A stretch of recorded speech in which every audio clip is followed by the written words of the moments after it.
বিভিন্ন দল আসবে, বিভিন্ন প্রার্থী আসবে। আর এখন এটা বলতেই হয়, বাংলাদেশের বৃহত্তম রাজনৈতিক দল বিএনপি, এটা অস্বীকার করার কোনো কারণ নাই। আওয়ামী লীগ আর একটা বড় দল ছিল, কিন্তু এরা ওদের পাপের কারণে ওরা দেশ ছেড়ে পালিয়েছে, দেশ ছাড়ে ওদের নেতৃবৃন্দ পালিয়েছে। ওদের যারা কর্মী ছিল, কর্মীদের কি অবস্থা এই খবর তারা দেয় না। ওরা পকেট ভরে এদেশের হাজার হাজার লক্ষ কোটি টাকা নিয়ে পালিয়েছে। এই টাকাগুলো যে দেশে রাখতো, তাও বোধহয় দেশের বাজারে এগুলা চলাচল করলে দেশের মানুষের উপকার হতো, কিন্তু দেশে ওরা টাকাটা রাখ নাই, সব নিয়ে গেছে। তার কারণ ওরা বাংলাদেশে বিশ্বাস করে না, ওরা নিজের স্বার্থেই বিশ্বাস করে। ওরা এই টাকা নিয়ে বিদেশে বাড়ি দিয়েছে। আমরা সবাই বলতাম শেখ মুজিবুর রহমান বঙ্গবন্ধু বাঙালি জাতীয়তাবাদের বিশ্বাসী, তো ওনার নাতি নাতনি কেউ বাংলাদেশে নাই। এটা কিসের বাঙালি? এরা সব বিদেশে সেটেল। ওনারা ওনাদের চিন্তাই করছেন, আমাদের চিন্তা করেন নাই। আমাদেরকে আমাদের চিন্তা করতে হবে।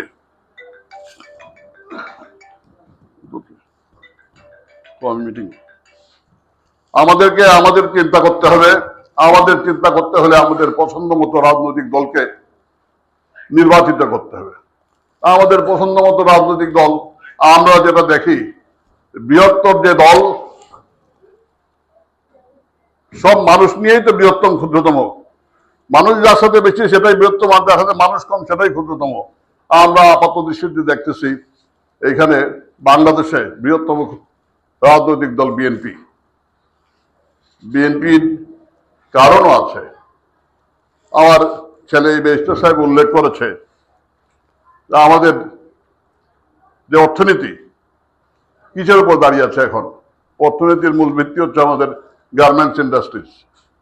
আমাদের আরেকটা ভিত্তি হচ্ছে আমাদের বৈদেশিক মুদ্রা। আমাদের যারা বিদেশে চাকরি করেন বিভিন্ন দেশে, আমি বলবো না লন্ডন আমেরিকা, বিভিন্ন দেশে, মিডল ইস্টে বিশেষ করে, সেই গার্মেন্টস ইন্ডাস্ট্রিজ শুরু শহীদ রাষ্ট্রপতি জিয়াউর রহমানের হাত ধরে।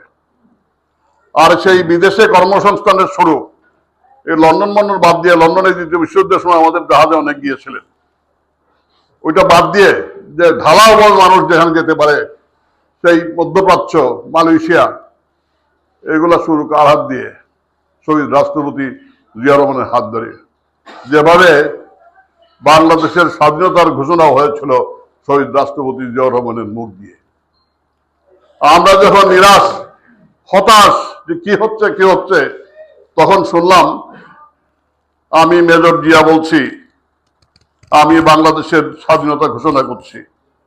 এখনো, আমি তখন ক্লাস 10-এ পড়ি, এখনো সেই শব্দটা কানে ভাসে।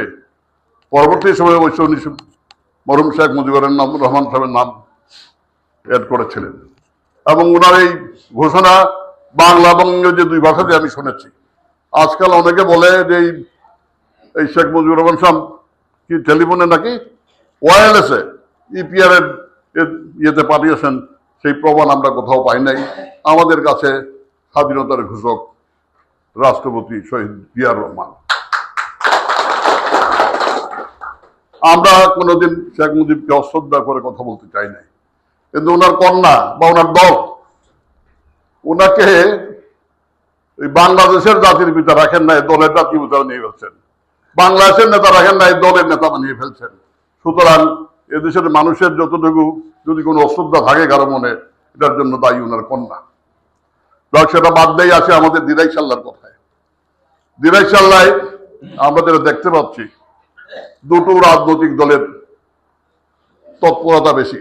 একটা হচ্ছে বিএনপি আর একটা জামাতে ইসলাম। আর জামাতে ইসলামের প্রার্থী একজনই আমরা শুনতে পাচ্ছি।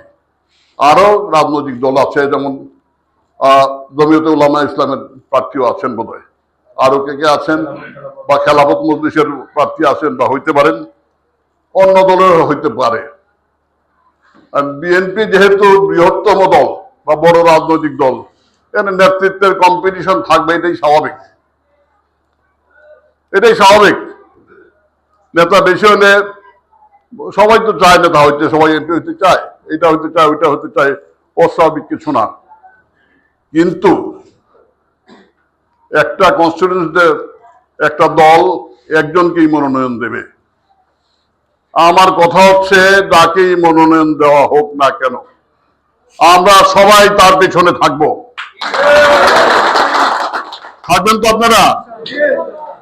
আরো একটা কথা আমার আজকে বলতেই হচ্ছে। গতকালকে দেখলাম এই ফেসবুকে, আমি ফেসবুকটা দেখি এখানে বসে দেখতেছিলাম, হয়তো আপনারা অনেকেই বিরক্ত হচ্ছেন যে এই বেটা এখানে বসে বসে কিটি পায়। আমাদের প্রাক্তন এমপি, উনি ওইসব বিএনপি থেকে নির্বাচিত এমপি ছিলেন না কখনো। বিএনপি থেকে নির্বাচিত শেষ এমপি এখানে আমি আর আমার আগে জিলানী সাহেব ছিলেন। কিন্তু দুর্ভাগ্য আমাদের জিলানী সাহেবও 3 দিন না কদিন ছিলেন পার্লামেন্টে, আমিও 3 দিন বোধ হয়। আমি বোধহয় আমার এমপির হায়াত বোধহয় 15 দিন ছিল, আর জিলানী সাহেব বোধহয় 3 দিন না 4 দিন। আর জিলানী সাহেব পাস করেছিলেন, আমরা দেখলাম পরে ফেল। প্রথম শুনছিলাম পাস করে ফেল। উনি মামলা করলেন, মামলা জিতলেন, মামলা জিতে শপথ নিয়ে 3 দিন না 4 দিন পার্লামেন্টে ছিলেন। ও পার্লামেন্টে কিন্তু সুন্দর বক্তৃতা দিয়েছিলেন। উনি জ্ঞানী লোক ছিলেন, ভালো লোক ছিলেন, এটা অবশ্যই স্বীকার করতে হবে। এবং ওনার জ্ঞানের পরিচয় আমরা পেয়েছি, বা উনি সৎ লোক ছিলেন এটার পরিচয় আমরা পেয়েছি। এটা স্বাক্ষর উনি রেখে গেছেন। যাই হোক, আমি যে কথাটা বলতে চাইছিলাম না, আমাদের প্রাক্তন এমপি, আমার মনে হয় যে ওনার চেহারা ইউজ করা হয়েছে, আর ওনার ভয়েসটা এডিট করে, আজকাল এগুলো করা যায়, একটা বিবৃতির অর্থ, কথাটা হচ্ছে যে আমি চিকিৎসার জন্য ব্যাংকক যাচ্ছি, 1 মাস পরে ফিরে আসবো, ইলেকশন করব, রাজনীতি করবো। আচ্ছা, ইলেকশন করতে পারেন, রাজনীতি করতে পারেন, এটা স্বাভাবিক, এটা অস্বাভাবিক, সুস্থ হন করতেই পারেন। কিন্তু একটা কথা আমার পছন্দ হয় নাই। উনি বললেন আমার অনুপস্থিতিতে আমার দলের দায়িত্ব দিয়ে গেলাম আব্দুর রশিদ চৌধুরী আর একজনকে, হুমায়ুন কবিরকে। আমার কাছে মনে হয়েছে এটা কোনো সাংগঠনিক কথাবার্তা না। এখানে একটা দলের কাঠামো আছে, এটা থানা কমিটি আছে, আহ্বায়ক কমিটি হোক, বিভিন্ন ইউনিয়নে কমিটি হয়েছে বা কমিটি হচ্ছে। এখানে আমি একা বা তিনি একা কাউকে দায়িত্ব দেওয়া, এটা তো কোনো জমিদারি না, কারো ব্যক্তিগত সম্পত্তি না, কোনো রাজনৈতিক দল। এটা আমার মনে হয় এটা ভালো জিনিস না। আমার ধারণা এটা ওনার বক্তব্য না, এটা কেউ এডিট করে মানুষকে বিভ্রান্ত করার জন্য ওই চেষ্টা করতেছে। যাই হোক, উনি অসুস্থ, আমরা দয়া করি সবাই উনি সুস্থ হোক। সারা জীবন রাজনীতি করেছে, আবার রাজনীতির মাঠেই ফিরে আসুক। ওনাকে যদি দল মনোনয়ন দেয় আমাদের কোনো আপত্তি নাই। আরেকজন আছে আমার এই ছোট ভাই, আপনাদের পাশেই বাড়ি তারলে, তাকেও দেয়, কোনো আপত্তি নাই, আমরা সব একসাথে থাকবো। আর আমাকে যদি দেয়, আমিও তো আশা করি, আমাকে যদি দেয়, আমি আপনাদের বিনীতভাবে বলবো যে আমি তো একা কিছু করতে পারবো না। এটা ইলেকশনের মাঠ 2টা থানায়, আর আমাদের এখানে যে দুরবস্থা যাতায়াতের, এক গ্রাম থেকে আরেক গ্রাম যেতে কয়েক ঘন্টা লাগে, নৌকা ছাড়া উপায় নাই, আর হেমন্তকালে হাঁটা ছাড়া বা কিছু কিছু জায়গায় মোটরসাইকেলে যাওয়া যায়। এই বয়সে মোটরসাইকেল চালানো আমার জন্য একটু দুরূহ ব্যাপার, বয়স আমার কম হয় নাই। যাই হোক, আমাকে যদি দেয় আমি আপনাদের সকলের সহযোগিতা কামনা করব।